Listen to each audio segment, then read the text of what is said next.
வாழை திரைப்படத்தின் கதையை 10 ஆண்டுகளுக்கு முன்னதாகவே தாம் சிறுகதையாக எழுதியிருப்பதாக எழுத்தாளர் தர்மன் கூறியுள்ளது பரபரப்பை ஏற்படுத்தியுள்ளது.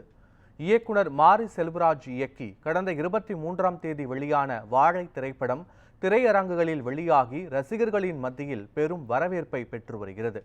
தனது வாழ்க்கையில் நடந்த அனுபவங்களை படமாக எடுத்துள்ளதாக மாரி செல்வராஜ் தெரிவித்து இருந்தார்.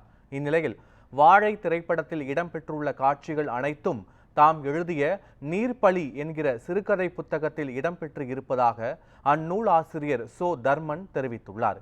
இக்கதையை பயன்படுத்த முறையாக யாரும் தன்னிடம் அனுமதி பெறவில்லை என்றும், திரைப்பட இயக்குநர்கள் ஒட்டு துணியை பொறுக்கி எடுத்து பட்டு சேலையை போல தைத்து தங்கள் பெயரை வைத்துக் கொள்கின்றனர் என்றும் கடுமையாக சாடியுள்ளார்.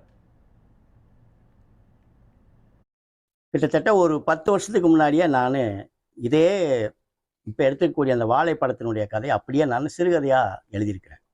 என்னுடைய கதைக்கு பேர் வாழை அடி டேஷ் டேஷ் டேஷ்னு இருக்கும்.